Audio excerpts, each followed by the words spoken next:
எல்லாரும் மாதேச புடிச்சு எல்லாம் கஞ்சி காய்ச்சிட்டு இருந்தீங்க.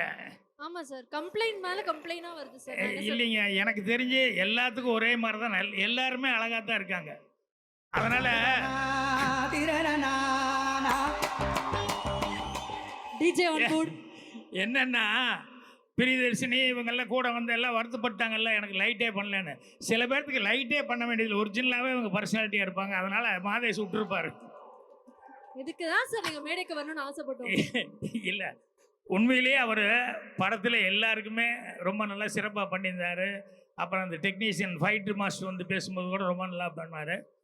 எனக்கு நான் கோயம்புத்தூர் ஷூட்டிங் போயிருந்தப்போ ஆதி வந்து சார் ஒரு சின்ன விஷயம் என்னன்னா, கோயம்புத்தூரில் ஷூட்டிங் நடக்குது, எங்கள் அம்மா அவங்களுக்கு ஃபேனு, உங்களை பார்க்கணுன்னு ரொம்ப ஃபீல் பண்ணுறாங்க அப்படின்னு. ஏங்க இது கேட்கணுமா, உடனே கூப்பிட்டு வாங்க லஞ்ச் பிரேக்கில் அப்படின்னு.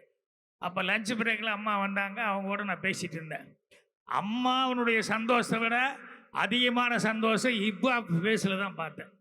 என்னென்னா, அம்மாவுக்கு ஒரு அதை வந்து நிறைவேற்ற முடிஞ்சுது அப்படின்னு சொல்லிட்டு அதை வந்து அவ்வளவு ஒரு இதாக நினச்சாரு.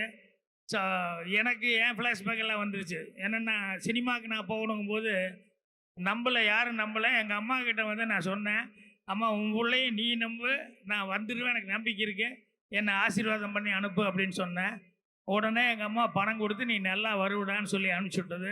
அதனால் அவர் வந்து சொல்லும்போது சில பேர்த்துக்கு வந்து சில கொடுப்பினைன்னு இருக்கும். நான் சினிமாவுக்கு வரும்போது எங்கள் அம்மா இல்லை, ஆனால் அவர் வந்து அம்மா ஆசையெல்லாம் நிறைவேற்றுற அளவுக்கு அவர் வந்து எல்லாமே இருக்கார். அப்படிங்கும்போது ரொம்ப சந்தோஷமாக இருக்குது, ரொம்ப பெருமையாக இருக்குது. அதனால் அவர் மேலும் மேலும் சினிமாவில் நிறையா வளரணும் அப்படின்னு சொல்லி இது பண்ணிக்கிறேன். அதே மாதிரி சினிமாவில் இருக்கிற கார்த்திக் அவங்க டீம் எல்லாம் வந்து எல்லாருமே எனக்கு புதுசாக இருந்தால் கூட, ஆனால் அவங்க ஒர்க் பண்ணுற ஸ்டைல் எனக்கு பிடிச்சிருந்தது. அதாவது தரவாக இருந்தாங்க. அடுத்து இதுதான் அப்படிங்கிறதுல வந்து ஒன்றும் யோசிக்காமல், பெரிய டிஸ்கஷன் இல்லாமல் தரவாக இருந்தாங்க. அதுக்கப்புறம் டயலாக் பேசும்போது கூட எனக்கு கம்ஃபர்டபுளாக ஏதாவது பண்ணிக்கன்னா பண்ணிக்கோங்க அப்படிங்கிற மாதிரி சொல்லி இதுதான் டைலாக் அப்படின்னு சொல்லிட்டு இது பண்ணுவாங்க. அப்படி எல்லாத்துக்குமே வந்து அவங்க ரொம்ப கோஆப்ரேஷனாக இருந்தாங்க.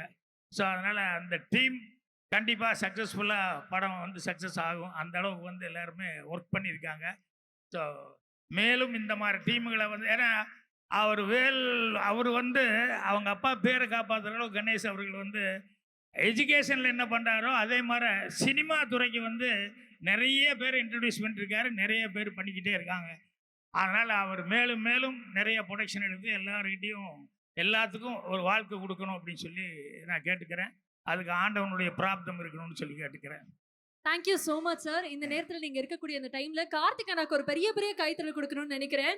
எப்பவுமே வந்து பாக்யராஜ் சார் திரைப்படங்கள் பார்க்கும்போது அவர் போல ஒரு படம் பண்ண முடியுமா அப்படின்னு ஆசைப்பட்டிருப்போம். அதே மாதிரி தான். பட் அவர் வாயாலே எவ்வளோ காம்ப்ளிமெண்ட்ஸ் வாங்கும்போது dream is truly coming true. உங்களுக்கு ஒரு பெரிய வாழ்த்துக்கள். Thank you sir. Very kind of you. All the best. Thank you so much. Thank you very much.